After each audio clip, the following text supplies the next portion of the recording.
Well. 24 minutes past the top of the hour, 9 o'clock. Salute, viewers. Good evening. Welcome to the show. Tonight, we have so much for you. So, what has happened? Good evening, Johnson Asiedu Ketia, and good evening, General Secretary Fifi Kwete. It's always a delight to have you as companions for our show because these are great men. You know, these are great men who are supporting us in the show. Tonight, we have a story for you. It's a big story. Our first story. I was telling our people throughout the evening that it's the most important story. So there's talk all over about, and I've heard journalists sort of flow through this narrative, which I think is not true. So I heard videos going around says MPP has mismanaged the economy. That's our first story. We're going to deal with it. Now, we have had some historical antecedent to that, and we're going to pick one of the election seasons in the past, especially 2008, and show you the things that happened in 2008 election, which are repeating itself in this election, which has led everyone to believe that there's a narrative that says MPP have mismanaged the economy. So yes, political parties and government can mismanage the economy, but the economy can show bad signals when it has not been mismanaged, because the economy lives within a context, and that's the point we're going to make. Because MPP administration of Akufo-Addo has been in power for 2 terms. There's a first term of 2017 to 2020. When an economy is mismanaged, you will see it from the beginning throughout the end. It gets worse and worse and worse, and they shut off your lights at the end. How you will know that the economy is being managed is when the economy cannot raise money to support energy. That's the first fundamental thing that you will see. A breaking. Look at South Africa. They have doomsday in South Africa, one of the worst that they've had. It's an indicative of the fact that the economy has been collapsing, because the last thing to touch is energy. So when you are collapsing, water goes off, something goes off, the roads don't get done, the sanitation doesn't get done. All of those things culminate in a certain expression. And when you see that energy is down, that's the total end of an economy. We are going to analyze on the touch screen whether what we have today, anyone can say that Akufo-Addo has collapsed Ghana's economy or that MPP has mismanaged Ghana's economy. I think that's the most terrible thing to say, the most dishonest thing for anyone to say in this world. That's a feature for us coming up tonight. And then we will look at Dr. Bawumia has named the campaign team, hasn't he? He has. We'll have in the studio one of the members named in the communication, Akbar, the lawyer, the one. The MPP people say that Sami Jenfi is afraid of 2 people, Miracles Dennis Abuaje and Akbar, the lawyer. And we've seen Akbar talk. He speaks very well, I have to say. Akbar speaks particularly well. And I've sent him messages commending him. Tonight, he'll be in the studio here to sort of tell us, what is the campaign team? What does it mean? Who is playing what role? Because we've seen the campaign team. They have quite a number of people, quite a number of important people. What role are they playing, and what is the campaign going to be about? We have a montage for you, Honorable Fifi Kwete. Good evening, sir. Johnson Asiedu Ketia, good evening. Thank you very much for your time. If you are not watching, I'm sure that your people are watching. They'll tell you what we said about you. But we always have nice things to say about these 2 gentlemen. We don't have any bad things to say about them. But we do have this story about election 2008, election 2024, similarities in the news coverage. So we will show you all that and come to the conclusion that anyone who says, because of the situation of 2022, 2023, 2024, even you can include 2021. If anyone says that the economic situation is such that you can conclude that MPP have mismanaged the economy, that person is a liar.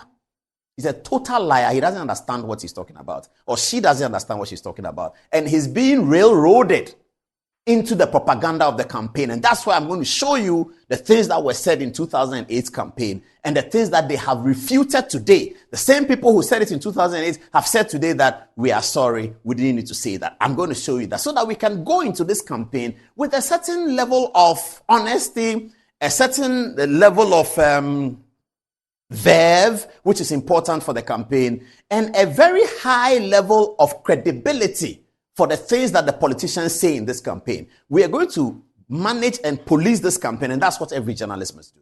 To police this campaign so that politicians on MPP and NDC side would have to have a very high level of political credibility relating to the things that they promise, first of all, and relating to the things that they say about their opponents. Those are the 2 things. The things that they say about their opponents and the things that they promise. Why are we able to do that? Because both candidates, and we're going to show you that it's about two people, both candidates have had some stint with government. At the least, both of them have been vice president before. At the least, both of them have been vice president. Well, Dr. Bawumia is vice president longer. President Mahama was vice president for one term and president for another term. So the burden on him is probably higher.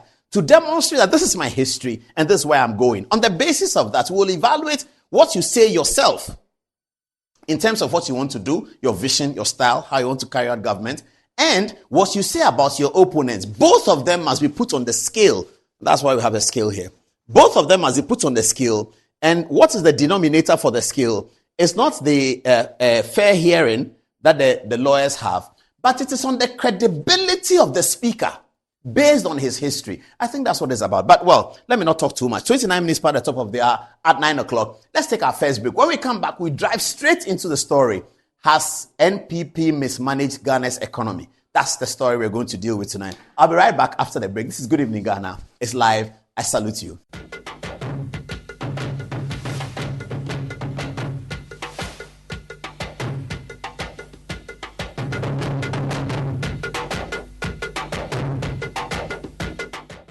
All right. Oh, yeah, we're on. So, viewers, I have to read a short LPM. I was just going through my notes for the story. I have Kufuor 1. That's an article. Kufuor 2. Kufuor 3 is also there. Then I have Alote Jacobs. Then I have Alote Jacobs' story. Alote Jacobs, politician. Bawumia's brother. Countries in recession. Akufo-Addo's speech. And Cho-Cho-Loza. Okay, that's how we do it over here, viewers. So I've just written the order of my document. Before then, though, I have been asked to read an LPM, live presenter mention, which I have duly obliged because this company is a very good company. Kingdom Home Real Estate.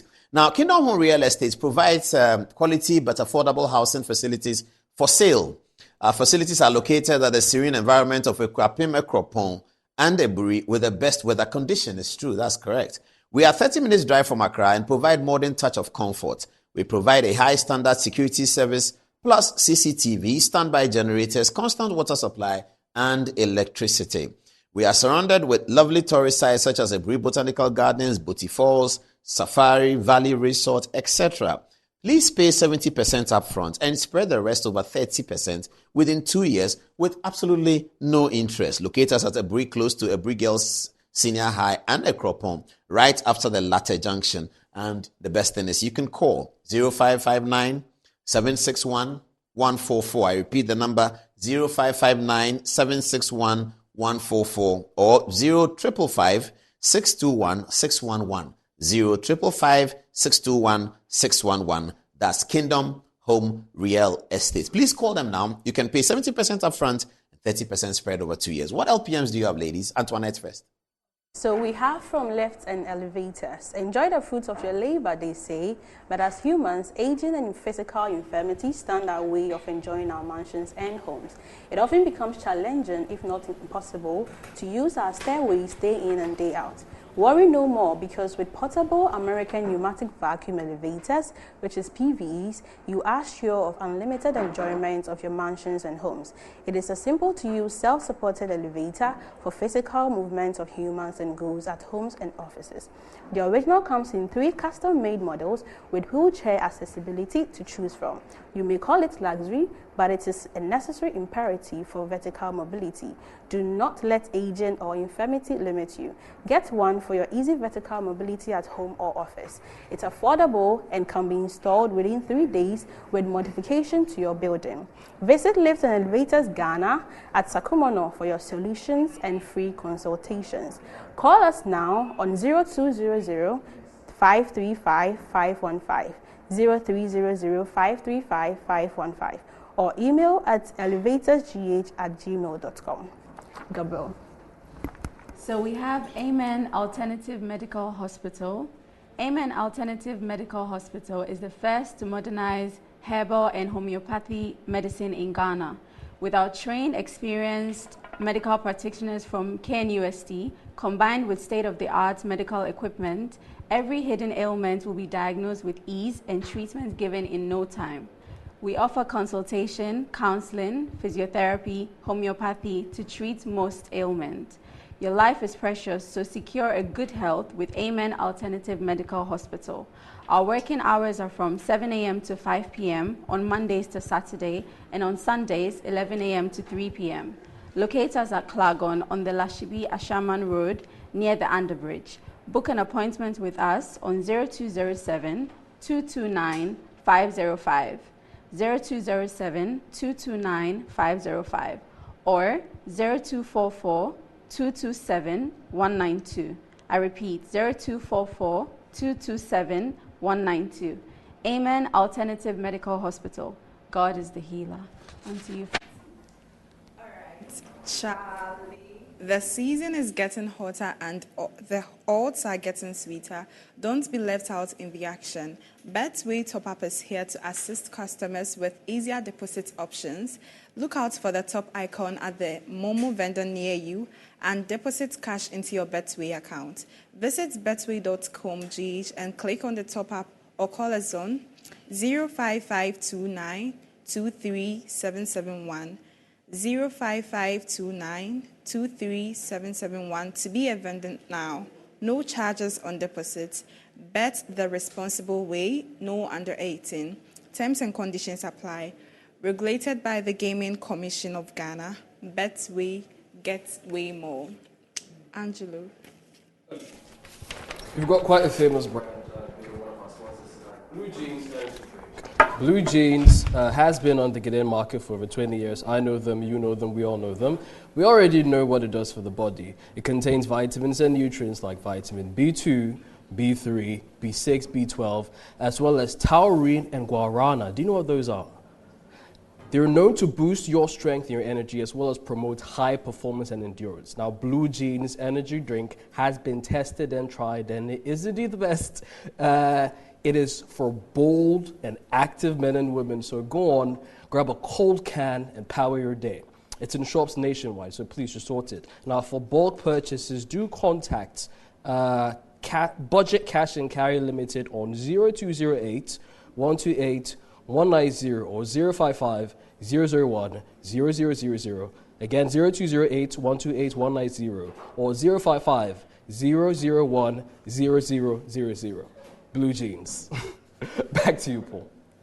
All right, so confirmation that, yes, Akbar Homeni will be in the studio with us tonight. He's already here, and he'll be talking to us about the campaign. Now, let me start my first story, and it's a fiery story. I've been hearing, and this is the beginning of the story, my timer.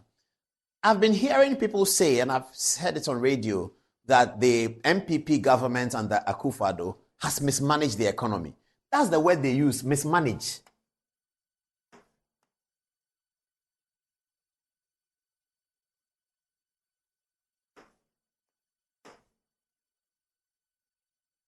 They have mismanaged the economy.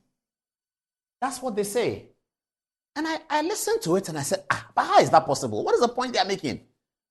Akufo-Addo here, who is president of Ghana, took over this economy in January 2017. At that time, the GDP of Ghana was 3.4 under JDM. This is the economy that Akufo-Addo inherited in 2017. 3.4 growth of the economy. Agriculture under Fifi Kwete was growing in the negative. Now, Akufo-Addo took the economy from 2017 and he continued so there was 17, 12 months, 18, 12 months, 19, 12 months, 20, 12 months, and then there was an election. And COVID came in around this time, COVID. Okay, we know what that means. If you say that Akufo-Addo or NPP has mismanaged the economy, as they have been telling us, you would have to demonstrate, if you are being honest and candid with your views, that having taken over the economy in 2017, he mismanaged 2017, 18, 19, 20, you can even add 21. But they never talk about that. We were all here when Akufo-Addo was running the economy in 2017 and 18. Nobody raised the finger that Ghana's economy is being mismanaged. A president who took the economy at 3.4 Ghana's economy was growing at 3.4, economy that had been growing at 7, 8, 7, 8, 7, 8. Suddenly, after all the Doomsaw debacle, it was running at 3.4. 3.4 economy. He ran it. I'm not going to say what he got in 1780. You know it, viewers, and you can check it. You can Google it. Ghana's GDP in 17, 18, 19, and 20. He ran it in 17, 18, 19. Because you want to bully him, you don't talk about that. They want to bully Akufo-Addo because they said he would never be president. They said he's too short. They said he's that. And then he won a bigger victory than they have ever seen in Ghana before. And so they are angry with it. And he's a competent man who knows how to run his government with his people. He's not always going to be asking you people questions. Those of you who feel that Akufo-Addo must come and ask them questions. And if he didn't ask them questions, then he's a bad president. Show me in 17, 18, 19, where is the economy running mismanaged? Show me the mismanagement in those intervening periods. If you cannot show me that mismanaged, then please hold your peace. Because in 2023, show me one economy in the world that is running well. One. There are 192 countries in the world. Show me one, single one, that is not in crisis in this world today. And if Ghana is in the same crisis, you come and tell me that Akufo-Addo has mismanaged economy. That is total hogwash. It's a lie. It's untrue. And it is the character of election years. I'm going to prove that right now. That when it's election year, and some people feel they must have power, they feel they've been in opposition for 2 terms, so they must win. They say all sorts of things. I'm going to do a lot of revelation tonight on that. I'm taking you all the way to 2008. Why am I choosing 2008? Because in Ghana here today, everybody says John Kufuor is great. MPP say John Kufuor is great. Journalists say John Kufuor is great. Media organizations say John Kufuor is great. Ghana Football Association say John Kufuor is great. Everybody says John Kufuor is great. I'm going to show you what they said about John Kufuor in that election year. And they knew what they were saying was not true. I'm going to show you further that they have come back to apologize that what they said about John Kufuor was not true. And John Kufuor was not on the ballot. They said that because they wanted to run down the MPP candidate. And they are doing the same thing today. What disappoints and shocks me is that journalists who should know better are railroaded. Why then do they call us the fourth estate of the rail? Why? Why did Edmund Beck say that the journalist is the fourth estate? Because you can look at it and then give us the ventilation of the issues. And then journalists are saying that we have to face it. MPP has mismanaged the economy. Who told you that? Where is the evidence? Show me that in 2019-18, MPP mismanaged the economy. That one, you shut up about it. MPP came in these circumstances, economy growing at 3.4. President Mahama said he cannot pay nurses and teachers. Akufo-Addo took over, added nurses and teachers to the budget of the 3.4 economy, added free SHS to the budget of 3.4 economy, and yet was able to grow in 2017 at 8.1. Show me that that is a mismanaged economy. Tell me that that is a mismanaged economy before you come and join all the talk, the narrative created by some people who want power, and everybody is railroading into that. The Bible says that the larger way that looks like truth to a man may be dangerous. The narrow way is better. Don't get railroaded into the narrative. And I've said this here. You can always vote elections the way you feel. You can vote elections by anger. And we are angry. I'm angry. I'm hungry. Everyone is. So you can do that. But the better way to vote is to vote for your future. It doesn't mean we all do that because we are human beings. We are susceptible to some of these things. I'm angry, I vote angry. But if we vote angry, it comes back to hunters. The best way to vote is to cast a ballot. When you put that ballot in the ballot paper, you cast the ballot and believe that I have voted for the future. I have not voted because I'm angry, because I'm hungry, because somebody has a car, because some DC has Land Cruiser. That's not the reason why I'm voting. I'm not voting because I'm angry.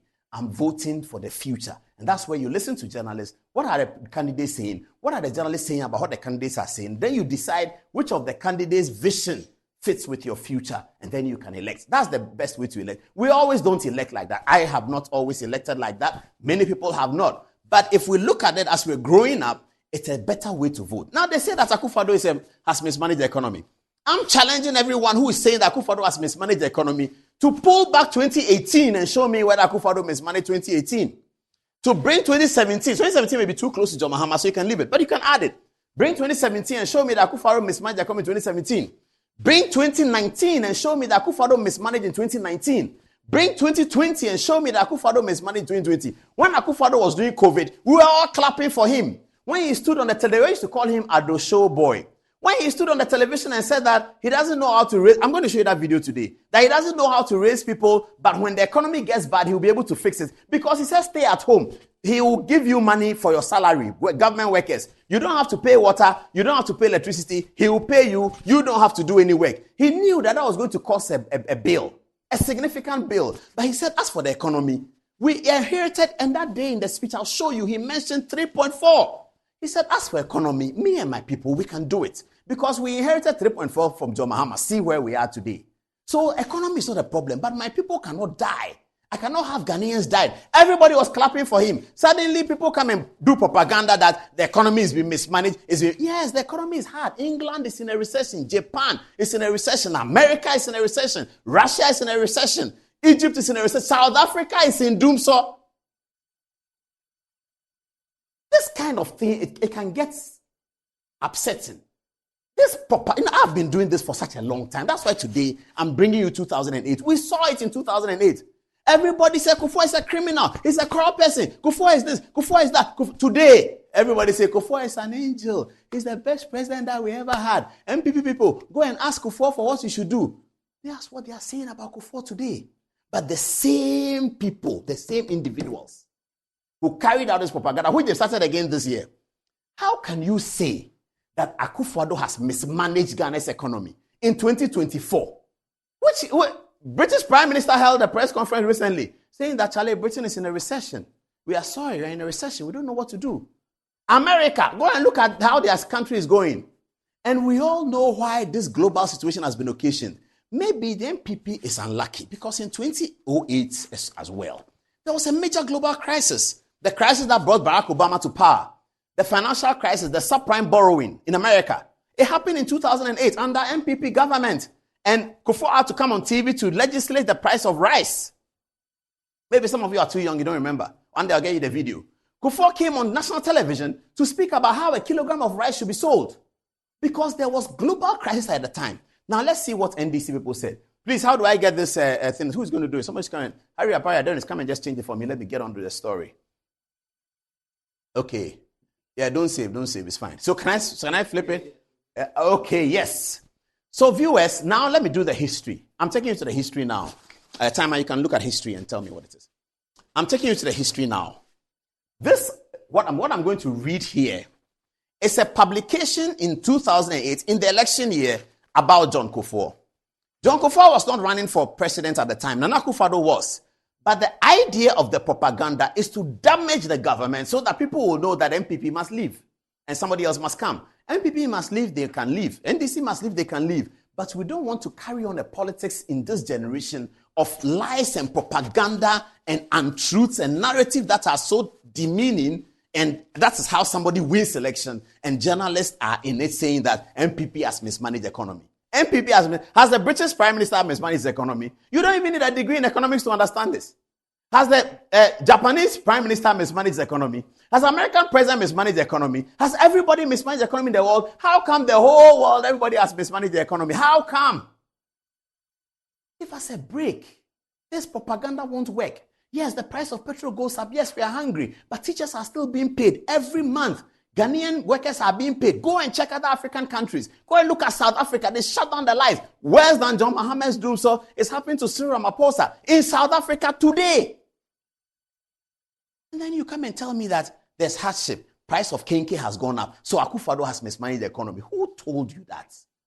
Why are you pretending Akufo-Addo became president in 2021? Akufo-Addo became president in 2017. He didn't become president in 2021. Show me 2017 that he mismanaged the economy. Go back and tell me that in 2018, Akufo-Addo mismanaged the economy. He inherited an economy of 3.4 from his compatriots in the NDC, and he built Ghana that way, added free SHS, added nurses and teachers, added, and the economy was still running. COVID comes, he adds more debts to the economy to save Ghanaian lives. Look at how many Ghanaian lives were saved in COVID. Check with the African record, check with Kenya, check with South Africa, check with Nigeria, check with Cote d'Ivoire. See how many Ghanaian lives were saved. Everybody at WHO was praising Akufo-Addo. And then you come and tell me that the global economy is difficult, so Akufo-Addo has mismanaged the economy. Propaganda to win elections. No way. Never again. That's what they did. 18th October 2008, the Ghanaian Democrat, which was an NDC newspaper, the Ghanaian Democrat, this is a story they presented. You can't believe it. The Ghanaian Democrat went around that he was doing Vox Pop. Viewers, do you know what is Vox Pop? The thing that we used to do at Joy FM, they still do it. We bring a microphone to the street and say, the Black Stars game, how do you see it? Then you say, then this or that's Vox Pop. It is used to sample public opinion in journalism broadcasting. They conducted a Vox Pop in 2008. Democrat newspaper. See the findings that they shared with us. And I read. A cross-section of Ghanaians the True Democrats spoke to on Monday are of the firm belief that President J.A. Kufuor needs a psychiatric examination. Goodness. So in 2024, you see how this thing feels. In 2008, they used it because they wanted to come to power. They say Kufuor is mentally retarded. This is October, 2 months to voting, the heat of the campaign. Democrat newspaper says that they have conducted some research, and Ghanaians say Kufuor is mad. This is what the Democrat published. Let's read on. This followed personal attacks on the NDC flag bearer, Professor Mills, at an MPP rally held at Medina last Sunday, 12th October 2008. The respondents believe that Mr. Kufuor has a mental problem, hence the need for his head to be examined by a certified psychiatrist. According to those interviewed by our scouts, they were shocked at the president's pronouncement, claiming that the NDC leader is unfit to be president of the country. An aggregation of views of those sampled indicated that President Kufuor is totally inhuman, primitive, and uncultured in his pronouncements. Kufuor was campaigning, and he said, Professor Mills is unfit to become president of Ghana. Then the Democrats people put this and said Kufuor is mad. That they have done Vox Pop, and people, this is how terrible. Can the Democrats today publish that Kufuor is mad and Ghanaians will agree with it? Everybody is praising Kufuor. Everybody, including everybody. Praising Kufuor's tenure as president. Oh, he was the best president that we had. Oh, he was better. NDC people say Kufuor was better than Rawlings. NDC people say Kufuor was better than Mills. NDC people cannot but admit that indeed Kufuor was better than John Mahama. That one, there's no contest about it. They just say it freely. And that's what they wrote about him. Okay. Another one. This is what dates? 15 July 2008. Kufuor administration most corrupt in history. Elvis Efria Ankra. Look at Elvis Ankra. My darling Elvis Ankra. Look at him. He says, Kufuor's administration, by that time the World Cup had not come. The 2014 World Cup had not come. Don't worry about that. I'm not saying it. I'm just saying that this is 2008, so the 2014 World Cup hadn't come. I'll kill my son, I'll kill my child, I'll kill my whatever. No, we have the video. I may die, my son should die. That thing they went to do, Elvis. He said this. Kufuor administration, in this election year, let me tell you, viewers, and by the way, I listened to Joy FM's broadcast. It's solid. Their preparation for the election, I think that was good. Joy FM, thank you, and you've done well. That one was solid. I listened on Monday. It was top notch. I hope that the broadcast will be like that. We will participate. Come and interview me about the Vox Pop, and then I'll say something. But I think Joy FM have laid it out very well. We're going to have a good election. For us here, we are going to be pulling out these things. As for President Mahama, everything he has said before, we have put it together. Our IT people, we have to pay money to IT people. Get us everything President Mahama has said in campaign 2012. Oh, it will be beautiful. It will be nice. Don't worry. This is a small teaser. Elvis Ankra, you have a missed call from us. Pick your phone. You said in July 2008 that the Kufuor administration is the most corrupt in history. Okay, let's understand the story. Where's the story? Sorry. Give me the story. Okay, are they going to do it? Yes. All right, here's the story. Thank you very much.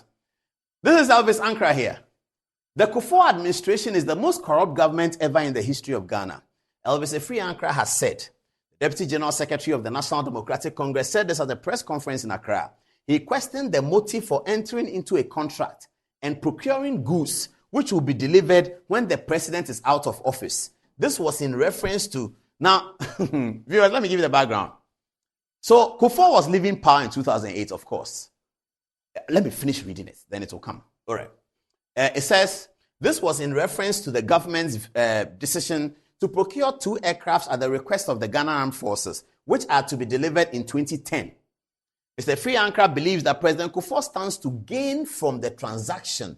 According to him, after all, a former chairman of his party, Haruna Seku, revealed that President Kufuor is directly responsible for receiving kickbacks at the castle, the seat of government. It is unthinkable that he goes on. But now let's get back to the story. It says that this was in reference to the government's decision to procure 2 aircrafts at the request of the Ghana Armed Forces. The aircraft was at the request of the Ghana Armed Forces, which are to be delivered in 2010. Now, this was a very simple, straightforward story. In fact, even today, you can't spin this anymore because education has gone up, exposure has gone up. Government was leaving office. Ghana Armed Forces has said we need 2 equipment. President Kufuor was never going to benefit from it because by the time the equipment come, he'll be out of office. This is a simple matter.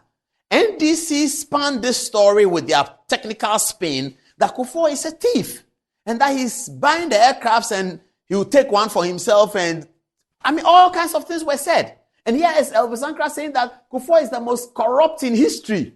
Today, can Elvis Ankara say that? Kufuor is still alive by the grace of God. Thank God for mercy.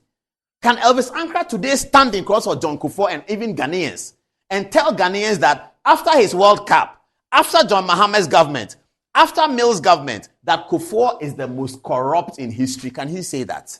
He can't say that today. He shouldn't have said that then. He couldn't have said that then. But this is what they do. Propaganda for election victory. This is what they do. He should never have been able to say that. But they say this and drum it home. And then journalists get railroaded into it. They are also saying it. Oh, Kufuor is corrupt. Everybody in Ghana was told that Kufuor is corrupt. And so don't vote for Akufo-Addo. He's going to continue Kufuor's corruption. In fact, even people within Akufo-Addo's internal campaign were concerned whether Akufo-Addo should tie his strings to Kufuor or he shouldn't. I was looking at them in those days. People were concerned because the propaganda of these people saying that Kufuor was a criminal had gone so far, and they are doing it again this year. Akufo-Addo has mismanaged the economy. Who told you that? Who said you should come and say that? Akufo-Addo has mismanaged the economy. Let's face it, Akufo-Addo has mismanaged. Which economy? Which one? The England one or the Ghana one? Please, give us a break. This is Elvis. These are the things they do in Ghanaian politics. That's why they don't like free SHS. Because if all of us have gone through free SHS, a million, billion of us, they will see through this story. They're asking that, but if the armed force has requested for a plane and the president has bought it, how is that corruption? How is that corruption? But they managed to get people to believe that this was corruption. Now, here's the other story. In the midst of what was happening, and God bless Peter McMahon. Peter McMahon came up in October 22nd October 2008 in a story published by John Online at 4 a.m. And this is what he said. Let's have a look at it. Please give me the story. Let's have a look at it. Okay. The ruling New Patriotic Party on Wednesday accused the main opposition National Democratic Congress of engaging in dishonest campaign in an attempt to discredit the economic gains of the government. Same thing they are doing today. Mr. Peter McMahon, national chairman of the NPP, speaking at a press conference in Accra, denied a series of what he termed misinformation by the NDC. They included an alleged Electoral Commission and NPP rigging strategy. Same thing they are doing today. Alleged involvement of President John Agyekum Kufuor in an oil deal and a tract purported to be a list of 25 leading members of the NPP with bank accounts at the Prudential Bank with huge sums of money logged in. It was all false. Okay, am I doing the right thing? Get me the next page then. Yeah, it'll come soon. Mr. McMahon also refuted allegations of voter identity cards buying in parts of the country. He called on the management of the Prudential Bank and the Bank of Ghana to investigate the list of 25 top government officials and MPP functionaries alleged to be holding bank accounts at Prudential Bank with billions of cedis credited to their names. Quotes, McMahon speaking here, I'm quoting him. He says, today, I'm asking the Bank of Ghana and the Prudential Bank to formally investigate and expose the NDC lies for what they are. The politics of personal destruction deprives our political arena of good people who could have served but do not relish the prospects of people attacking their reputation unnecessarily, McMahon stated. This was in October 2008. And Peter McMahon felt that he needed to stand up to be counted. So he came out and held a press conference and said, all these INDC lies. Today, we know that McMahon was right. He's been vindicated. Everything they said was a lie. Everything was a lie. Now, take me to Alote Jacobs, please. Take me to Alote Jacobs. I think that's the next level. Take me to Alote Jacobs. Everything they said was a lie. Now, viewers, my brothers and sisters, Akufo-Addo would have said fellow Ghanaians, my brothers and sisters is what Mills was saying. My brothers, I like that one. My brothers and sisters. Look at this. And as for modern Ghana too, please get your thing right. Your grammar in some way. Modern Ghana. Put your punctuation in so we can read well. This thing is modern Ghana, please. Okay. Editor, cut the modern Ghana one out. All right. Kufuor's name, I destroyed with others, has forgiven me. I'm so happy in my soul. Alote Jacobs, our man, Alote Jacobs, comes to say, goes to Kufuor's house and says, Mr. President, everything we said about you in 2008, I beg you, it wasn't true. I beg, let my soul have peace. So forgive me. Alote Jacobs. Why do we want to rewrite such an ugly story in 2024's election? What's the next photograph I have? Yes, this is the photograph. This is the photograph. Alote Jacobs and John Agyekum Kufuor. He went to Kufuor's house in Eburi and they brought champagne to drink, and he said that his soul is now at peace because of that work they did against John Kufuor in 2008, telling lies about him, just telling things that are horrible about Kufuor so that the MPP looks bad and people will elect the NDC to power. That Mills was an angel, John Mahama was an angel, Kufuor and Akufo-Addo are bad, vote them out. Years later, Alote says that, let my soul rest. Alote Jacobs, he says, Mr. Kufuor, I beg you. Alote should be grateful to God that Mr. Kufuor is still alive, that he got the opportunity to speak to Mr. Kufuor. I'm sure that is why he's excited. Look at him in the photograph here. This is the same thing they are doing today. Same thing they are doing today. And my total disappointment is that journalists get railroaded into it and come and tell us that MPP has mismanaged the economy. There's no doubt. There's no doubt about what. This is Alote Jacobs begging Kufuor that forgive me. Everything I said, I was wrong. They started it again. Give me the next story. Give me the next story. Look. This one is today. This one is not yesterday. This is today. This is not 2000. This is now. Put it on the screen. Let everybody read it. Look at them. Put it on the screen. Let them read it. That's how far I can go. Okay, yeah, that is it. Please, viewers, look at it. I lied.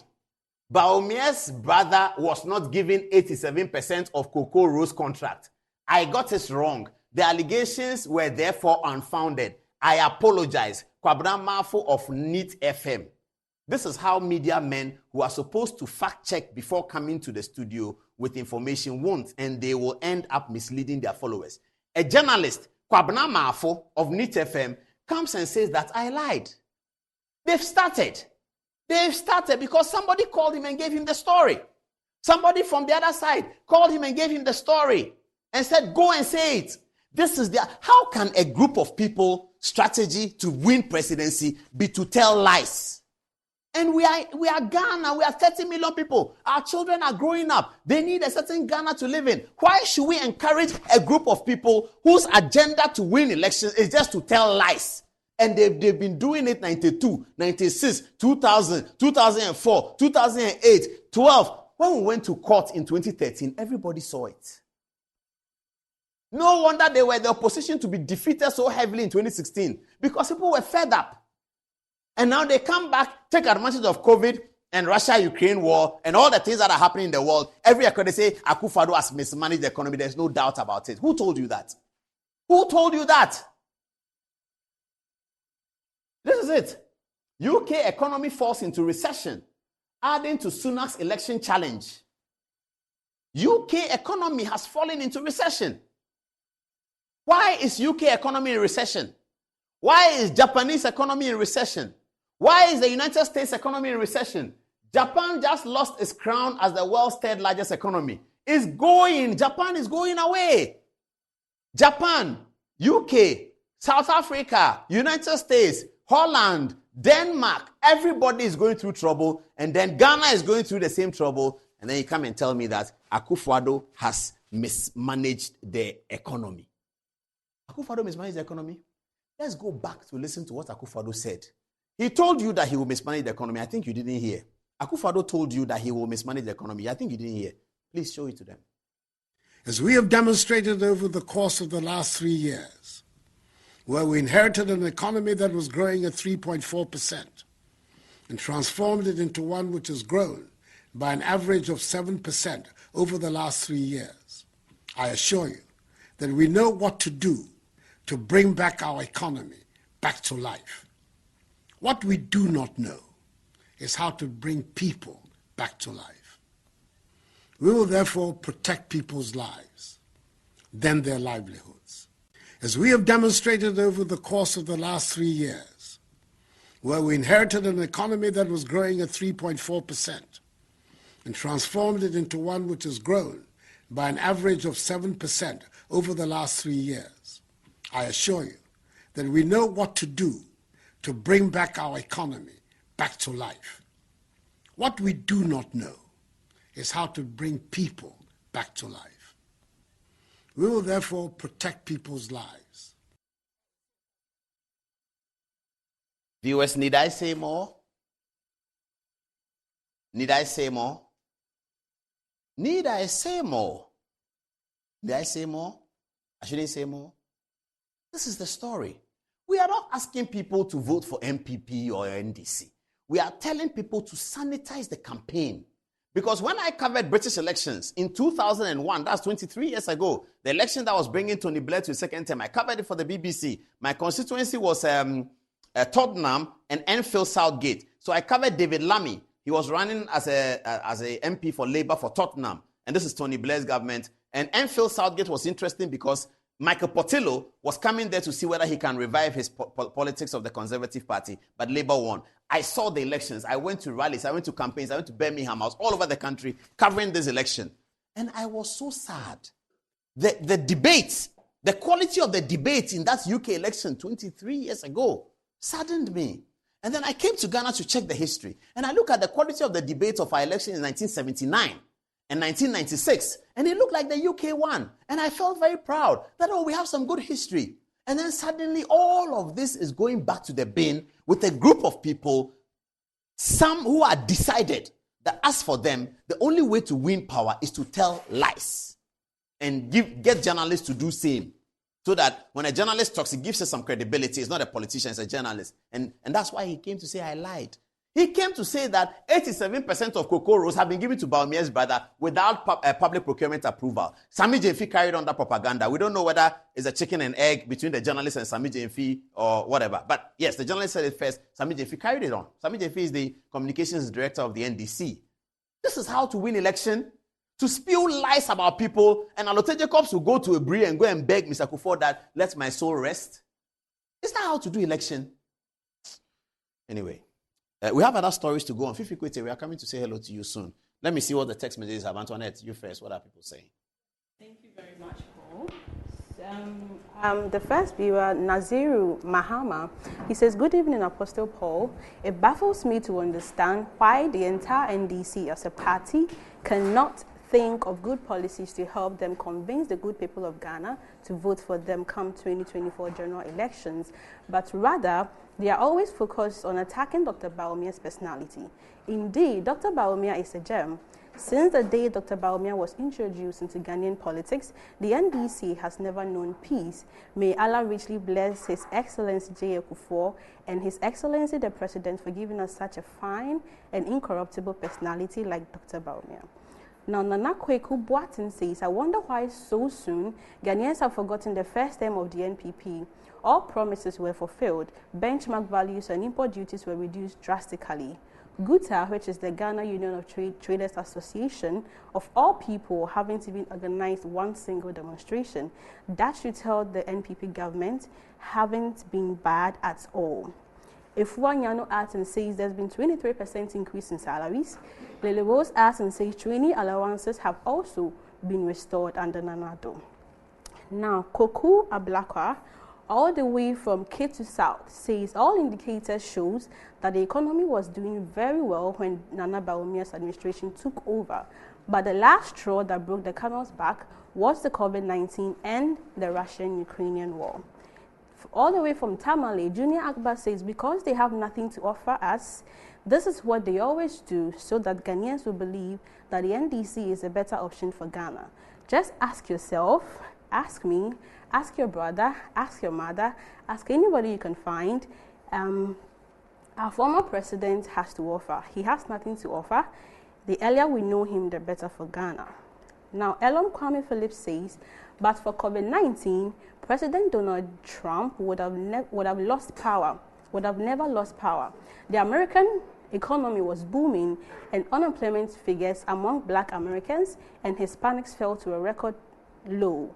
But COVID-19 ruled everything, and America's debt stands right now at $32 trillion. We should be wise and not let JDM, and he indicates JDM as judgmental debt manager, deceive you with cheap propaganda. Now, Kodak One, he says if you're Ghanaian and you haven't learned any lessons from the hardships we faced during the Doomsday crisis under the Mahama administration in 2012, then I'm so sorry to say you're suffering from a short memory. Let us vote for Dr. Bawumia in the upcoming elections on December 7, 2024. Lastly, Elder Kutin Amo, he says, Paul Adomotri, please, the other propaganda that the NDC has been traveling on is, and he quotes, Bawumia is a liar. Kindly expose them on that lies as well. Gabriela. So we have Aaron Babako Kokomisa. Good evening to you. We are beginning to better understand the type of democracy we are currently practicing that is making us judge and ask relevant questions pertaining the action and inaction of the government of the day. But one thing we are finding it difficult to ensure or lacking is proper accountability and a corruption-free society, love and respect. Then we have Harriet Boatema, and she says, the truth will always stand. God bless you, Apostle Paul. We also have Koku Ablakwa Ketu South, and he says, all indicators shows that the economy was doing very, very well when Nana Bawumia administration took over. Then we have Prince Kojo Osei, and he says, under the leadership of Dr. Mahamudu Bawumia, we work hard to bring down the cost data by working with industry players in setting clear policy guidelines that remove investor uncertainty. Lastly, we have Sugri Jonas, who says, excellent analysis. All right, so Freeman Akpabio here says, good evening to you, Paul, and your hardworking crew. I must confess that your introduction song is touching, and I feel proud as an LM man at this moment. And as Newton says, the Ghana card has now become the resonating pivot on which everything resolves. No wonder the show of enthusiasm by a government to make it happen. They saw the relevance as the building block of the new architecture and invested greatly. Let's see into the future and choose the candidates who also appreciate the future and the changing times. Wilberforce says John Mahama is done in the presidency of Ghana because he now belongs to the former presidents and he will remain as one forever and ever. Say amen. Lady Rose says, I remember 2008, how the media and the NDC ran down Kufuor's government. Now they say he's the best. Walanyo Akwetia says Ghanaians have followed NPP and NDC for years now, and they know which party delivers across with social intervention policies.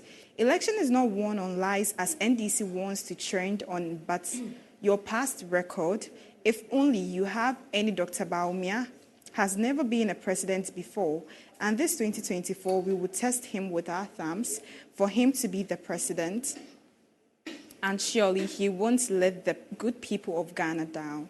Real Max B says, Paul, you even forgot to tell your viewers that the NPP took over the economy, which was in IMF, an economy which John Mahama himself said he and his NDC people had eaten the meat to the marrow. We should not also not forget the worst, Nanado and his ruling over 16 regions. Mahama ruled over 10 regions. May God have mercy on those ungrateful Ghanaians. Prince Kwadwo is under the leadership of Dr. Mahmoud Bawumia. We will work hard to partner with the private sector to provide large estate houses for Ghanaians. Ibrahim Habib says, same thing they are doing today. The NDC has no vision for this country. They always want to leverage on shortcomings, which Mahama himself has admitted doesn't finish, to deceive Ghanaians, and we won't be deceived again. Now, lastly, Alhaj Yusuf says, the vice president is really a gem for our time. The world has no room for limited know-hows. This is an astute banker, economist, IT specialist, and a lecturer of good standing. The reforms he's pushing will transform and put Ghana on the world map. He's not someone who struggles to understand the new world order. Oversimplifying our problems as a nation by the NDC is most unfortunate. Ghana at this stage needs contest of ideas and not insults and name-calling. How the NDC seek to maintain the old ways of doing things that promotes corruption beats my imagination. Angelo. Kofi Owusu-Brobe, watching us from Barcelona and Spain, says, respectfully, has Uncle Paul written a book yet? If yes, I need a copy, and if no, please tell Uncle Paul to write one. Well, Kofi Owusu will tell Uncle Paul. He wants to know if you've written a book yet. Well, tell him we were on it. Even yesterday we were on it. So it's in the process. We're on it. Yeah, at all. Anyway, we have Obama from Kotafo saying the NDC flag bearer and their members are not serious. Their explanation of the 24-hour economy is so laughable. This is a clear sign of stealing a policy you have not thought of. Today, if it is not fufu package in the 24-hour noise, tomorrow it is watching in the nights. 24-hour economy is not a policy, so the NDC must get it straight.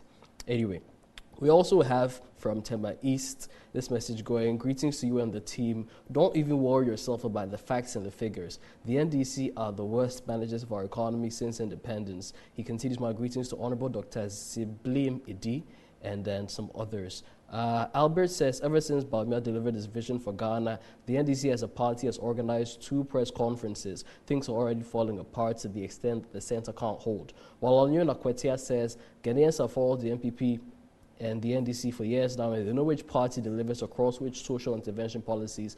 Election is not won on lies, as the NDC wants to tread on, but your past record, if only you have any. Dr. Bawumia has never been president before, and this 2024 will test it with our thumbs for him to be president, and surely he won't let the good people of Ghana down. Emmanuel Fonunwa says, Paul, hold your breath. We will examine our lives and we will vote accordingly. Gina Akbar says, the fact of the matter is simple. In their efforts to paint DMB black, they've become liars. And Taufik from Kitikrachi says, the problem with the MPP is the communication team.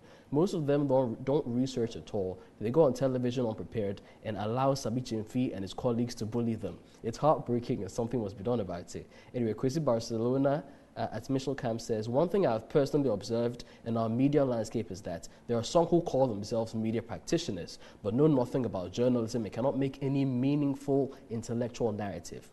Good Evening Ghana is set to number 1, inform, number 2, educate, and 3, entertain the viewers. Of course, thank you. Now, it says, your Good Evening Ghana program is a household program. Next 2 weeks, I'll be in Navarongo, and I'll make sure the Good Evening Ghana crusade reaches Navarongo. Thank you very much for that. He continues, special greetings to Krabia Kwabena Asante, Communications Director in charge of social media for Dr. Bawumia's campaign. I and like-minded people cannot afford to miss the show for anything. Kudos. Now, I'll read one quick one. Dr. Ejiro from West Hill says, I don't get why the NPP communicators are just attributing the downtrend of the economy on COVID and the Russia-Ukraine war. The most serious thing is the hung parliament, which everybody is failing to talk about. That prevented government from passing its budget and achieving its revenues, causing investors to lose confidence, and the ripple effect of downgrading us by credit rating agencies. That's the issue. Okay, and the last one from Soto. Somala says, good evening, Paul. Thank you so much for the education. You're really teaching us a lot. I cannot afford missing your lectures. And he says you'll be a very good political science teacher. Maybe you should consider doing that, Paul. Okay, thank you very much. My political science teacher is Professor Michael Quay. He's still alive. He can help. All right, viewers, Agba is here. I said I was going to do a touch screen with him. So, Michael, you can remain in your seat. They should please get the microphone on Minister Agba. I call him Minister Agba because, Charlie, the guy's communication is brutal, man. Okay, so next story is Agbaba. We have a montage of Fifi Kwesi that you will enjoy. You know, it's election year, and when we come to do television, we come to educate, of course, entertain, and inform. And there's a bit of entertainment that comes with it. What's the problem? Oh, Shosholoza. Okay, let me take it. Thank you. My producer just dashed in and he was signaling me. I asked him what's the problem. He said Shosholoza. Before Fifi Kwesi, I've done a Shosholoza montage, which was done by my editor, Tarek. He did a very good job. We'll be doing a lot of these little bits because we know that you have to watch us when you come from work. You're tired and you're struggling to watch, and we don't want to be boring, and we are happy that you're watching. So we have to give you certain things that make you smile. Shosholoza.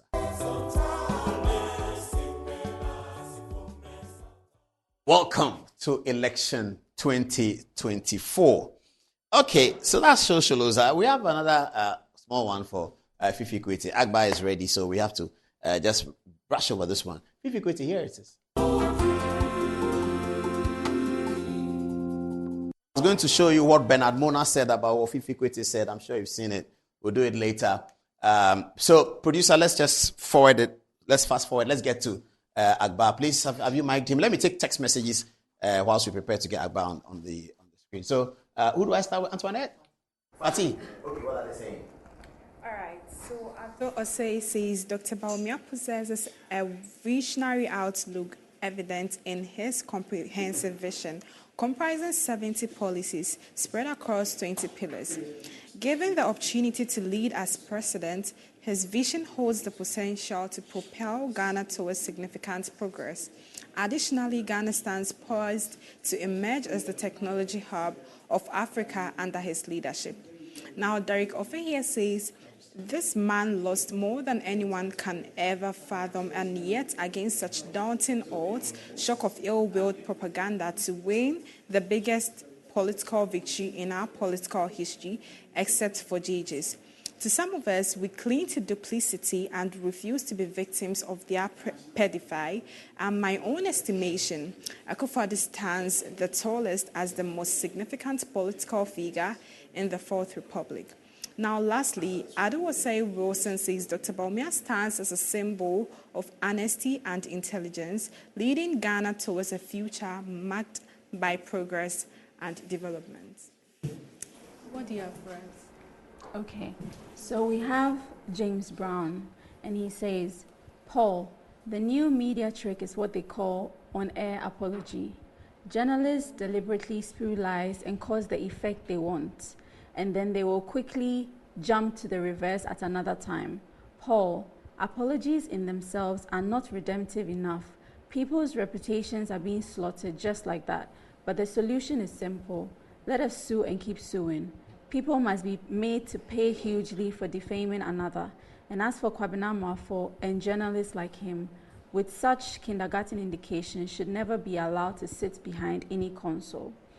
We also have Sugri Jonas, and he says, congratulations to you, boss, Akbar Yusuf Rohula Khomeini, on your appointment as one of the communication team members. On to you, Antoinette.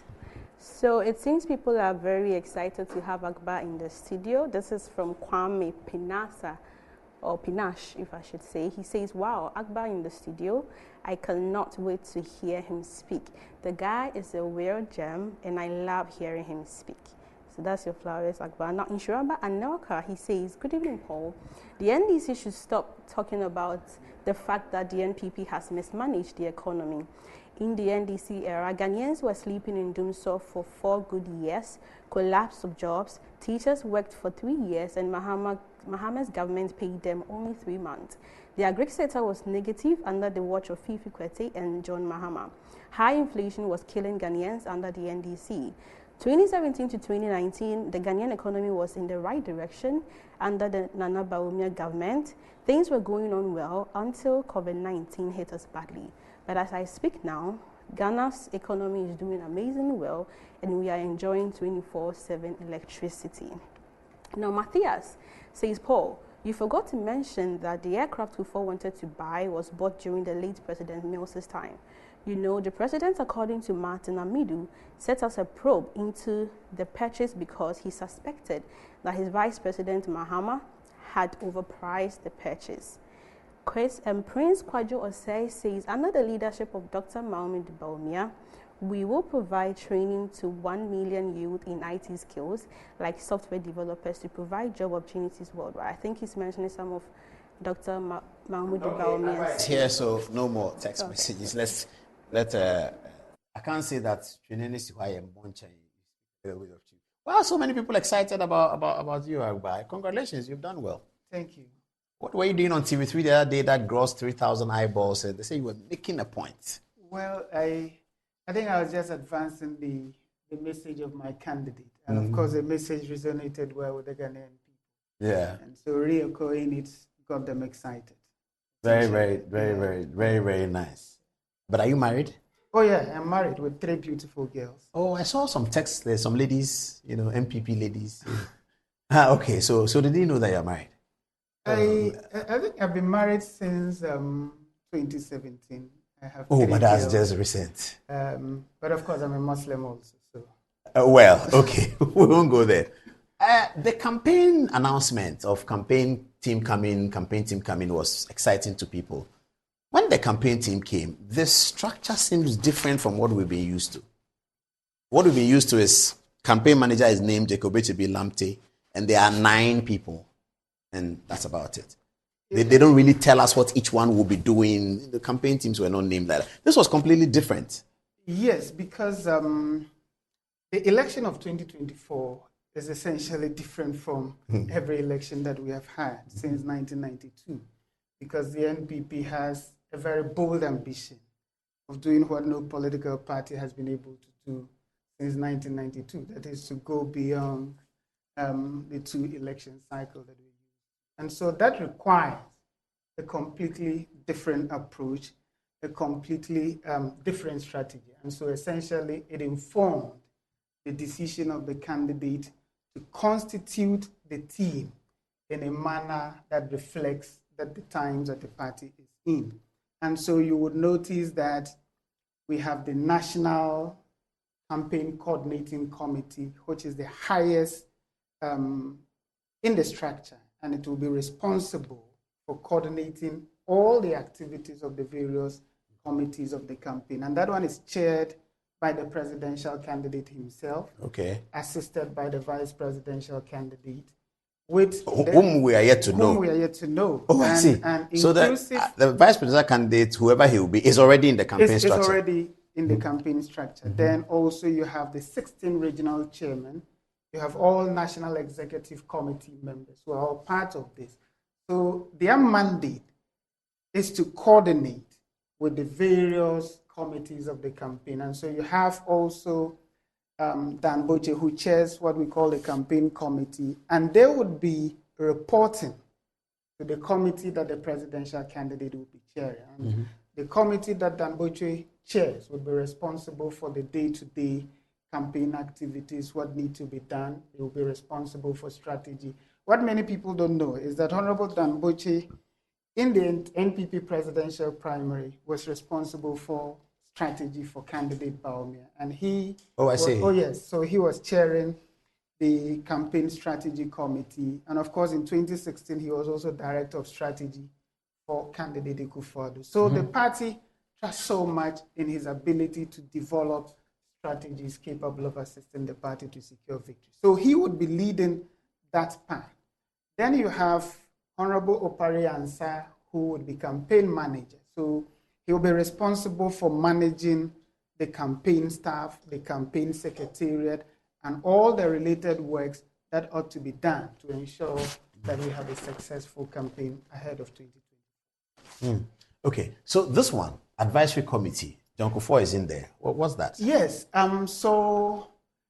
if you recall, in 2008, then candidate Akufo-Addo had a similar structure, which was chaired by the then Chief of Staff, Mr. Kojo Mpieni. So the whole idea is to tap into the experience and expertise of these individuals.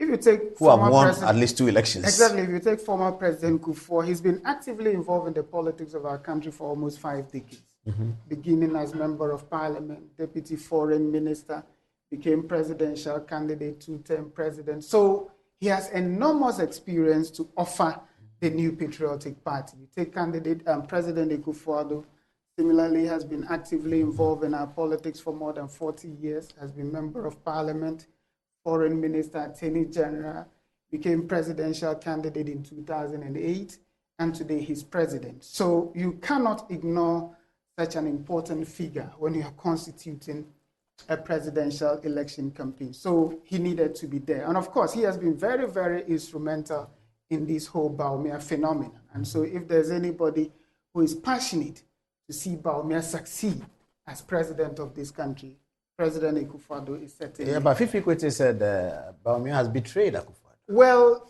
I think it is a claim not supported by the facts, because they're saying so because Dr. Bawumia promised that some of the taxes will be reviewed if he becomes president. But he spent more than 1 hour of the 2 hours, 10 minutes defending the economic record of President Akufo-Addo. That's certainly not somebody who is running away from the achievement. In any case, he's going to fight this election on the basis of the record of the Akufo-Addo government. So you cannot run away from it. And we are very, very proud with the work that President Akufo-Addo has done in the last 7 years. So that's the reason why he is a central part of the campaign towards 2024. Then you have Madam Elizabeth Ohini, of course, the media, the National Council, all members of the National Council. Juggernaut, the media will be central in how the campaign is prosecuted. And so you need expertise, somebody who has been very, very influential in the media landscape. This is a former national chairman, one-time member of parliament, a deputy speaker of parliament, a national chairman, certainly a very important figure. So this body, as the name suggests, will be responsible for providing advice. And you have Joyce Ayi? Reverend Joyce Ayi, a very respected member figure, of the party's campaign advisory committee. And so... Is she a member of the NPP? Well, what I know is that she's a member of the campaign advisory committee. She's a PNDC member. And their mandate, it tells you, the capacity of Dr. Bawumia to attract people from all shades of opinion. And so their mandate would be to advise the candidate and the campaign team on how to prosecute the campaign, relying heavily on their experience. And so it's a body that would be playing a very, very crucial role. The way you describe it, this is Chief of Staff as well. Our first female Chief of Staff. Yeah. In our over 60 years of independent history. She's been a member of parliament before. She has been minister. She has a lot of experience to offer. In fact, she chaired the Reconciliation Committee in 2016. So she was responsible for reconciling the party after the parliamentary primaries of 2015. And so she has that experience that she would bring to bear. The reconciliation will be very important in this campaign. Very, very important. Very, very important. Is Justin Kodia? Okay, so this is then the campaign operations and all that. We've seen all that. Okay, so let's come to the campaign communication. How is it going to work? Our strategy simply is to stay on the issues. No, not that yet, in terms of the distribution of jobs. So Gideon Boako is spokesperson for the presidential candidate. For the presidential What does that mean? So he would be responsible of addressing issues directly affecting the candidate. And it's the kind of job he's been doing in the last 7 years. Oh, bring back Fred Owari. Let me say good evening to him. Fred Owari. And I'll come here higher. Papa Fred, he gave me my first radio job, viewers. Fred Owari gave me my first radio job. So, Papa Fred, I greet you, sir, by the grace of God. He's a member of the Christian Action Faith Ministries, and he's a preacher himself. When you go to Mankesim, please, viewers, go to Manor Heights. That's Fred Owari's hotel. Papa Fred, good evening. Okay, please go. So the spokesperson, Gideon Boako's role. Gideon Boako, as we've always known, is to speak for the candidate, to directly respond to issues affecting the candidate. The communications directorate, as the name suggests, is to manage the campaign. Yeah, that's Gideon. That's Gideon Boako we're talking about. So keep it here. Is to manage the campaign communications and respond to issues that the campaign wants to put out. So that one is So being that's led- Miracles here. Miracles, assisted by myself Yourself? and Aduma Kubefi, a former Kubefi National is here, that's you. Communications Director. Yeah. And Krabia Asante, a very sharp political researcher, is responsible for coordinating. Hey, social that's a media. huge responsibility. Oh, yes. The social media. And he's up to the task. Krabia is up to the task. He's been responsible for our social media strategy for the last 7 years. Oh, wow. I like to So- meet him. so- Nice so- guy, too. So he's very. But this is huge. Okay, so the campaign is looking even at social media. Oh, yes. I mean, That's very new broad and media- expressive. Yeah. New media. Yeah, it's is- part of new media. Absolutely. Is essential in modern campaigning. So You cannot- if somebody reports in media that Dr. Bawumia says President Mahama has done this, and Dr. Bawumia didn't say that, Gideon Boako will have to say it. Absolutely. But it's campaign, so you can say it too. Well, we're not trying to. It's not silos. box ourselves. You're not going to be in silos. Exactly. Okay. But the role of the communications directorate is much bigger, Okay. which actually includes. So if an MP in Secho Dumase does something that the campaign feel that we should respond to, we should defend him or something, what would exactly. So That's the campaign Miracles and your could- team. could issue a statement signed by Dennis Miracles or any of his assistants, stating what the facts are and stating what the position of the campaign is on that matter. I see. Okay. So now let's get to the then we're moving to another theme. Let's get to the campaign itself. Experts say that when you are looking for a third term, please, if you don't mind, let me have Dr. Bawumia and Madam Samira here. Experts say if you are looking for a third term, you in your campaign de-emphasize the party, and you perhaps will put up an individual.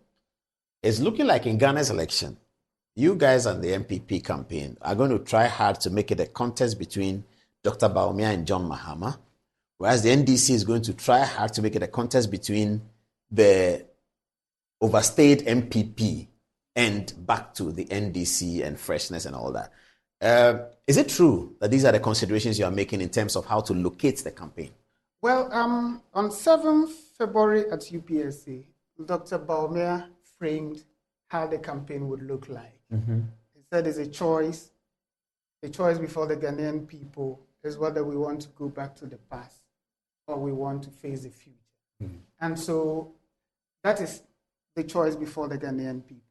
But for us in the New Patriotic Party, we are going to approach the election in two ways.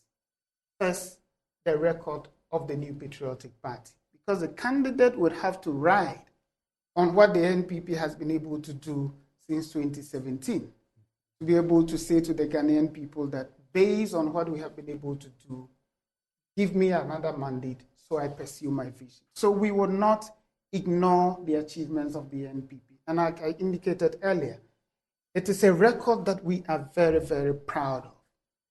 The NPP has governed at least 16 years since we returned to multi-party democracy in 1992. And I can say that on any metric, we have been better than the NDC. And How many years therefore, has the NDC had? 20? The NDC had, I think, 8 years under Joe Rawlings, 8 years Mills Mahama, that's 16. So 16. 16, yeah. And we believe, supported by the evidence, that we have performed so well on any metric than the National Democratic Congress. So with such record, it will not be appropriate for a candidate running on the ticket of the NPP to attempt to ignore that. If you look at, for example, we have built more roads than any government since 1992. We have delivered more jobs to young people than any government since 1992. Policy? In fact, in terms of the economy, the verdict is out there that we are better managers of the economy than the NDC. We are not saying... In terms of policy as well? I'll come to that. We are not saying that we have addressed every economic aspiration of every Ghanaian. No. We were saying that notwithstanding the challenges that we have encountered, we are better managers of the economy than the NDC. But you see, I always make the point that when it comes to bricks and mortar, every government has a record since 1957. because the budget would always provide for the roads, for the schools, for the hospitals, and all of that.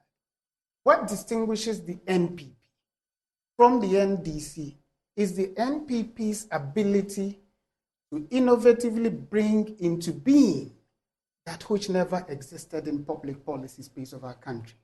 So you take the National Health Insurance, the free SHS, the capitation grant, the Livelihood Empowerment Program, name them, the free maternal care of the Kufuor government, the school feeding program, the youth employment program. The FQ, free compulsory universal basic. So you look at all of these. Well, NDC, the chip compounds. You look. That's why I said that for the bricks and mortar, every government since 1957 would be able to point to them because the budget makes provision every year to build the roads, schools, hospitals, name them. In any case, even with hospitals, we have made the biggest investment ever in the history of our country as far as health infrastructure is concerned. So it doesn't matter where one looks out, the NPP would always emerge strongly. So we would rely heavily on the record of the NPP. But the personal traits of the candidates are equally important because you would want to entrust executive power into the hands of a person who is capable of exercising it with prudence. Mm-hmm. So it is very, very important that the personal traits of the candidates be examined. Yet again, when you look at the two candidates, of course, John Dramani Mahama, the former president, has been president before. So we know his records. He did an excellent exposition on that, the economy he left behind and what Akufo-Addo has been able to do. So he was president, so we know his record. And that record was appalling. And I'm not the one saying it, because the Ghanaian people, when he presented himself for re-election in 2016, in 2016, 16, yeah, rejected him with a historic margin. So clearly, we were so unimpressed with his performance as president. Dr. Bawumia has not been president, but at least we can measure him as vice president. And there's no doubt that in post-independent Ghanaian history, there's been no vice president who has had an impact on policy more than Dr. Bawumia. And so based on that, we can say that he would be a better president than John Dramani Mahama. It is also important that we would look at the candidate's commitment to the fight against corruption. This corruption is going to be a central feature of this campaign. Mm-hmm. And how the candidates are perceived would be very, very important. And Dr. Bawumia's reputation as a man who is not corrupt is out there. And he's been vice president for 7 years. He's never been a subject of any investigation, he was deputy whether governor, real or contemplated. Mm-hmm. He was deputy governor. And he proudly declared at UPSA that he has no ambitions for wealth. Mm. If you have a leader who has zero ambitions for wealth, your fight against corruption would receive a major boost. Because one of the factors militating against the fight, in the fight against corruption is where the leader desires wealth. Mm-hmm. And so therefore is going But which leader desires wealth? The way you are saying it and smiling, which leader desires wealth? No, but what is he using the wealth for? Mm-hmm. The point I'm making is that Dr. Bawumia's reputation as a man who is incorruptible is out there. Even the fiercest critics of this government have publicly stated so. I remember when the ANAS investigation came out, the Charles Eduboahin matter. Several CSO leaders spoke on the matter. The policy activists at Imani, for example, Franklin Kudjo and Kofi Benton said, well, when it comes to corruption, you cannot associate Dr. Bawumia with it. The Ghana Integrity Initiative, a body responsible for gauging public perception on corruption, said that, well, we all know Dr. Bawumia, when it comes to corruption, you cannot associate him with that. The executive director of Media Foundation, Suleimana Brema, known critic of this government, said, well, as far as Dr. Bawumia is concerned, you cannot associate him with corruption. And so we would need a leader, a president, that the public would have confidence in. First of all, in his personal ability to resist corruption and his, other matters. And then, based on that personal record of being a clean politician, he can then lead a government that is committed to fighting corruption. And so we would definitely have to look at that. So in a nutshell, whether you're looking at the party record or the individual, candidates, the NPP would emerge as the favorites. Very well said. What will Hajia be doing? There's no mission. Of course, she would be playing a very important role. She would be leading a separate team to campaign for the presidential candidate. Indeed, it is part of the strategy to even get President Akufo-Addo to campaign, to lead a team to go out there and campaign. And if things go well, President Kufuor would be tasked to engage, because he cannot actively campaign as he used to, but platforms could be created for him to engage important stakeholders in this country on the need to get Dr. Bawumia to be president. Okay, I can turn off the mics now so that I can ask you a question that's a secret. Who's going to be the running mate? That I don't know. I'm sure people have questions for you. Let's get to social media and let's see what they're saying. My cameraman is getting ready for that. I believe Fatih will start. What are people saying? All right. So Rosemont here says solid analysis on campaign structure, and all members have classic personalities. Alhaji Bob Sidi says, Paul, those who selected these individuals to Dr. Bawumia's campaign have 4 eyes. They did marvelous work. Akbar represents the youth in the team, and the youth are very glad about it. Freehat says, no rational Ghanaian will ever choose a retrogressive person over a progressive person. Forward ever, backwards never. Dr. Bawumia is the future. Inshaba Anelka says, Dr. Alhaji Mahmoud Bawumia will surely transform this country if he becomes the president. So let's all continue to have faith and support him because he's competent. Sogri Jonas says, I don't doubt Mr. Akbar's appointment as one of the communication team members. He made election 2012 petition proceedings so simple and understandable to my old mother who could not read and understand. In fact, we the foot soldiers are happy for you. Yasir North Gonja says, hey Paul, good evening. I'm puzzled by the confusion of the NDC and their candidates. I mean, if they couldn't deliver a 12-hour economy, how can they promise us a 24-hour one? It just doesn't add up. By the way, please convey my greetings to Akbar Yusuf. He's been a fantastic man. He's doing a fantastic job in the communication space. I admire him a lot and would like to congratulate him. What do you have for us? Okay, so we have Ernest Menu, and he says, the campaign structure is marvelous, and I suggest that we have a monitoring and evaluation committee of 10 membership for every region to see to the effective deployment of logistics and effective execution of strategies. We also have Ibrahim Habib, and he says, Akbar is here to speak with facts devoid of emotions. The silence of the NDC would be multiplied by 10 after he speaks. Such an intelligent guy. He has proved that indeed he follows the footsteps of his boss, Alhaji Bawumia. Let the facts do the talking. I wasn't surprised when I saw his name in the campaign team. Congratulations to him. We also have Isa Ibrahim Baba, and he states, the Galacticos assembled by NPP is a top-notch, and I have absolute confidence in them to deliver victory for the party. Ibrahim Habib also says, such a great analysis, very policy-based. That is a good way to go. On to you, Antoinette. Okay, so social media is actually having a lot of admiration for Akbar. One is from Clement Idujemfi. He says, I like lawyer Akbar whenever he's communicating. He's always straight and speaks fact. Samuel Boydu says, I have loved this brilliant man, Akbar. The first time I listened to him on TV3, very fantastic man. And he asked that I can see Paul is even enjoying Akbar Yusuf's presentation. Of course, we are all. Hennessy Dempsey says, champion Akbar, fantastic analysis, lawyer Akbar. NPP really has the brainy man. First time hearing of this Akbar guy, and he is damn good. Frederick Fofi, a champion, fantastic analysis from Akbar. Dr. Bawumia, we are proud of you.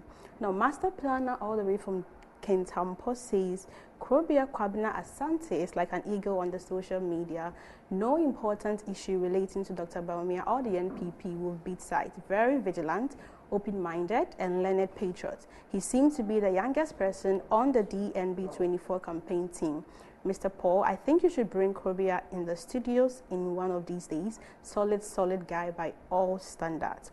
Now, Kwesi Barcelona, Lawyer Akbar is on fire by articulating with supersonic communication. The heat is on. Shugu Jonas is another excellent figure. Krobia Kwabena Asante, congratulations, boss. Great submission from Lawyer Akbar. And people are advocating for ladies for Bawumia. Grace Ansuma and Ifwa Yeboah say they can't wait to be part of the Bawumia Ladies Club for the campaign for the 2024 elections. Now, lastly, Ibrahim Habib says Krobia Kwabena Asante has always been a great jam. All the attempt by the NDC to find something related to corruption and related to Dr. Bawumia was exposed by him. Such a gem of a political researcher. God bless him. Angelo. We have this message saying, great delivery, Kudus Akbar. Hey, okay, I think he means to impute football skill onto you. Abduzati from Bolgatanga says, we welcome the great and enthusiastic Akbar Ruhula Esquire. Congrats to him being appointed as a member of the campaign team. Now, Prince Bansa from the UK says, please say hi to Akbar. Tell him it's his good friend who used to clash with him on the radio back in the days in Tamale. Congrats to all of them. It's quite a relatively youthful campaign team, and that alone speaks a lot about DMB's objective to hone the experiences of the youth into decision-making of their party. Good luck to all of them. Iliwala from Tamale says, you need to understand, Paul, that the NDC was formed with Hoya at the top and the literates at the bottom. That's a very harsh thing to say. He says, it's obvious that when majority of Ghanaians are educated, the NDC will never win elections in Ghana. He also says, please say good evening to my brother and friend Akbar. We are very proud of him and the entire campaign team. Now, Abdul Kawiyu says, it's always refreshing listening to my brother Akbar Yusuf Ruhala Khomeini Esquire. And he's proud of you. And I think there was an earlier, yes, from Opari Nyante watching us from Takrady. He says, Uncle Paul, please ask Akbar when my father will name his running mate. He shouldn't wait for the NDC to do theirs. To you. Okay. Thank you, Akbar. Yes, that's an interesting intervention. When is he going to do it? Well, it will be done within the shortest possible time. Oh, that means what? Well, because we're in February. So I'm confident that by April we should. We should have a running. You should wait until April. Well, Dr. Bawumia was named in August. Was 2008. He? Yeah. It was August. Oh yeah. But March is better. So we're looking at all the options. Okay, the discussions are ongoing. What are your last words? It's 11:05 now. Well, I would simply say to the young people of this country that the number of young people on the campaign team is also a reflection of Bawumia's commitment to youth development, and that with Dr. Bawumia, they would have a guaranteed future, and they would be able to fulfill their ambitions in this country, and therefore they should rally behind the ticket and ensure he becomes president. Okay, give me the Fifi Kwete montage on Maud Bonanda and Blena, and then we're closing at 11:06. Thank you very much, Akbar. It's always a pleasure. I'm most grateful. Having you. We'll be having you regularly, so please, when we call, pick as the campaign starts. Fifi Kwete, good night.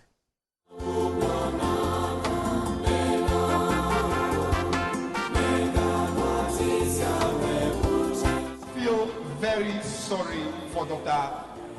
What's his name? Mamudu Bawumia. Is that it? All he needs to do is to take a good look at what happened to Alhaji Aliyu Muhammad.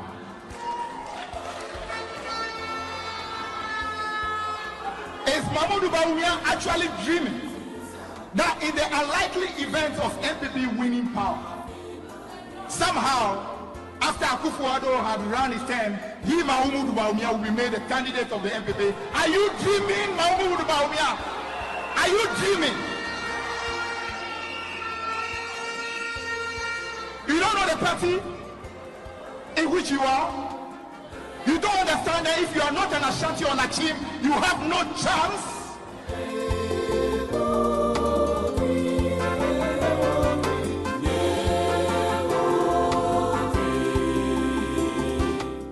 Northern region, you need to do everything possible to ensure that that son of yours, that is an absolute disgrace and a humiliation to all of you, never rises to become the president of this country.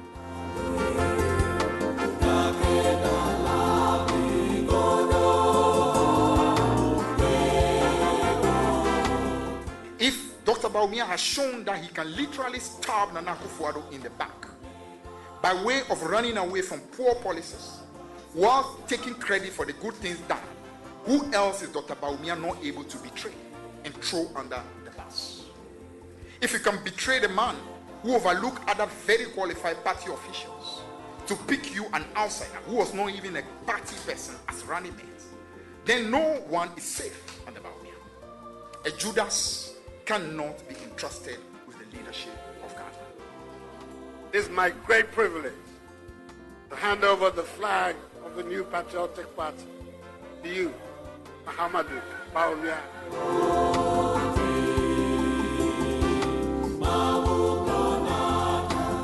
You don't understand that if you are not an Ashanti or Achim, you have no chance. A Judas cannot be entrusted with the leadership of Ghana. Never rises to become the president of this.